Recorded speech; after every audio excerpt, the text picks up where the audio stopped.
केंद्र सरकार ने एक बड़ा फैसला लिया है जिससे टैक्सी का चार्ज कम हो जाएगा और इस खबर को सुनने के बाद ओला, उबर, रैपिडो जैसी प्राइवेट टैक्सी सर्विसेज के खेमे में खलबली मच सकती है। और आम आदमी के लिए अच्छी खबर यह है कि आपको टैक्सी का भाड़ा कम देना होगा।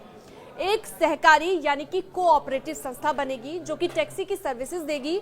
और केंद्रीय गृह मंत्री अमित शाह ने यह भी कहा है कि कोऑपरेटिव टैक्सी कोऑपरेटिव संस्था चलाएगी, न कि सरकार चलाएगी। एक सहकारी संस्था बनेगी जो ये टैक्सी सर्विसेज देगी और इसका सीधा मुनाफा ड्राइवर्स के पास जाएगा। इसमें सरकार नहीं, सहकार का रोल होगा।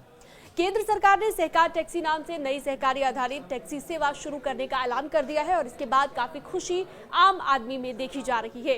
केंद्रीय गृह मंत्री अमित शाह ने यह भी कहा है कि कोऑपरेटिव टैक्सी कोऑपरेटिव संस्था चलाएगी, न कि सरकार।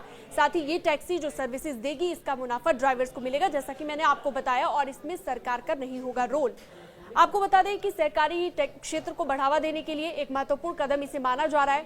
और केंद्रीय गृह एवं सहकारिता मंत्री अमित शाह ने बुधवार को ओला और उबर की तर्ज पर ये नई ऐप आधारित टैक्सी सेवा शुरू करने का ऐलान किया था।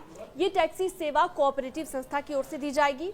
इसके अलावा आपको बता दें कि लोकसभा में त्रिभुवन सहकारी यूनिवर्सिटी विधेयक 2025 पर चर्चा का उत्तर देते हुए केंद्रीय गृह मंत्री एवं सहकारिता मंत्री अमित शाह ने ये बात कही है। बुधवार को उन्होंने ये भी कहा कि कुछ महीनों में एक बहुत बड़ी सहकारी टैक्सी सेवा शुरू हो जाएगी जिसमें 2 व्हीलर वाहन होंगे, टैक्सी, रिक्शा, चौपहिया वाहन भी होंगे जिनका पंजीकरण यानी कि रजिस्ट्रेशन संभव हो पाएगा और लाभ सीधे चालक को मिलेगा। ड्राइवर्स के लिए ये कहीं ना कहीं खुशखबरी मानी जा रही है।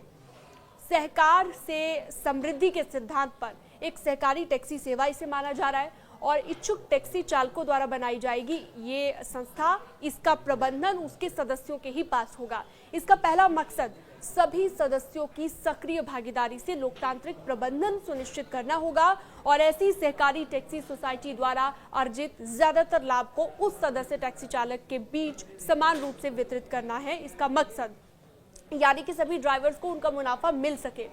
इसी तरह से पहल की जाएगी और टैक्सी चालकों, सहकारी समिति के सदस्यों की आय, कार्य परिस्थितियां और जीवन स्तर में सुधार के साथ उपभोक्ताओं को बेहतर सुविधाएं भी इसके जरिए प्रदान हो पाएंगी।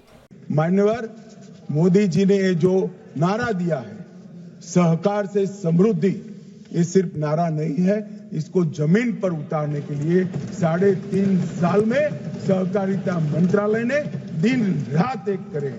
और मान्यवर आने वाले दिनों के अंदर कुछ ही महीनों में कोऑपरेटिव बेसिस पर ओला, उबर जैसी एक बहुत बड़ी कोऑपरेटिव सहकार टैक्सी आने वाली है जो 2 व्हीलर की टैक्सी का भी रजिस्ट्रेशन करेगी, जो रिक्शा का भी रजिस्ट्रेशन करेगी और 4 व्हीलर का भी करेगी।